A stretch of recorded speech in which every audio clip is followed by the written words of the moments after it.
Assalamualaikum warahmatullahi wabarakatuh. Kami dari kelompok bab 4 ingin mempresentasikan materi kelompok kami dengan judul Melaksanakan Riset Pemasar dan Meramalkan Permintaan. Baik, langsung saja kita masuk kepada pemateri yang pertama. Pengertian sistem riset pemasaran. Pemahaman atau gagasan pemasaran atau marketing insight ialah memberikan informasi diagnostik tentang bagaimana dan mengapa kita meneliti pengaruh tertentu di pasar.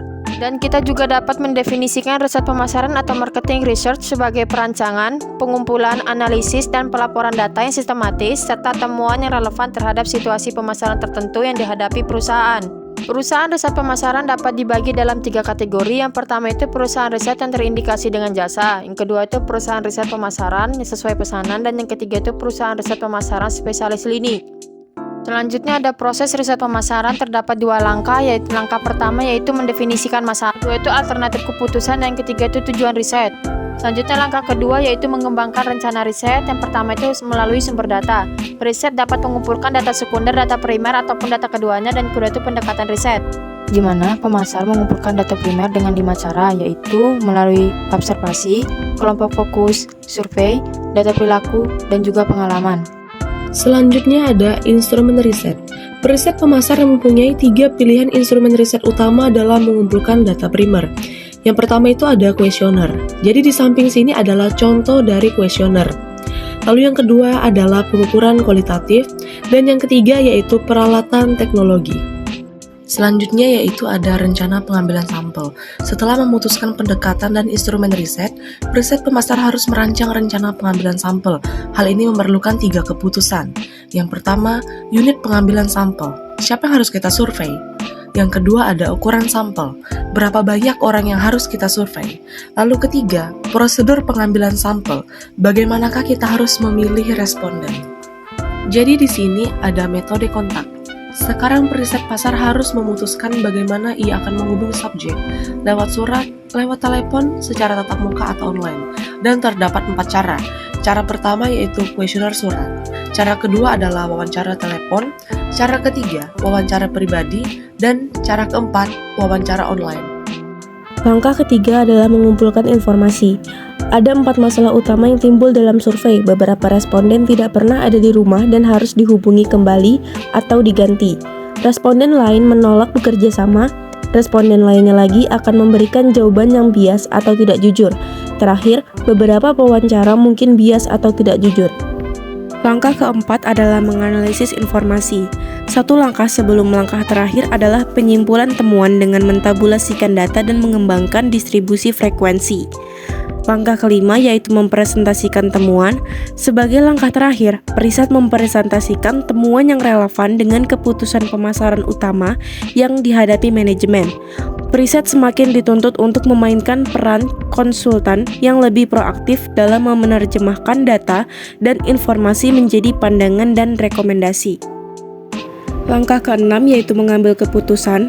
Manajer yang memerintahkan dilakukannya riset harus mempertimbangkan bukti. Jika kepercayaan mereka terhadap temuan rendah, mereka mungkin memutuskan menolak peluncuran layanan internet dalam penerbangan.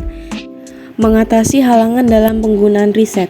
Di samping pertumbuhan riset pemasaran yang pesat, banyak perusahaan masih gagal menggunakan riset pemasaran secara memuaskan atau tepat untuk beberapa alasan, yaitu konsepsi sempit tentang riset, kaliber periset yang tidak seimbang, penentuan kerangka masalah yang buruk, temuan yang terlambat dan terkadang salah, dan perbedaan kepribadian dan presentasional. Mengukur produktivitas pemasaran. Riset pemasaran dapat membantu pemasar mengatasi kebutuhan akuntabilitas yang semakin besar ini. Yang pertama yaitu ukuran pemasaran. Ukuran pemasaran atau marketing metrics adalah sejumlah ukuran yang membantu pemasar menghitung, membandingkan, dan menerjemahkan kinerja pemasaran mereka. Materi selanjutnya yaitu terobosan pemasaran. Terobosan pemasaran ini ada 2. Yang pertama, pemodelan bauran pemasaran, menganalisis data dari berbagai sumber. Yang kedua, papan kendali atau dashboard pemasaran ini mempunyai masukan atau input. Yang pertama, kartu nilai kinerja pelanggan untuk mencatat seberapa baik kinerja perusahaan selama bertahun-tahun. Yang kedua, kartu nilai kinerja pemangku kepentingan atau stakeholder untuk melacak kepuasan berbagai konstituen yang mempunyai kepentingan. Selanjutnya ada peramalan dan pengukuran permintaan. Salah satu alasan utama melakukan riset pemasaran adalah untuk mengidentifikasi peluang pasar. Selanjutnya ada ukuran permintaan pasar. Ukuran permintaan pasar ini ada 4. Yang pertama, pasar potensial adalah kumpulan konsumen yang memiliki tingkat minat cukup besar terhadap penawaran pasar. Yang kedua, pasar yang tersedia adalah kumpulan konsumen yang mempunyai minat, penghasilan, dan akses terhadap penawaran tertentu.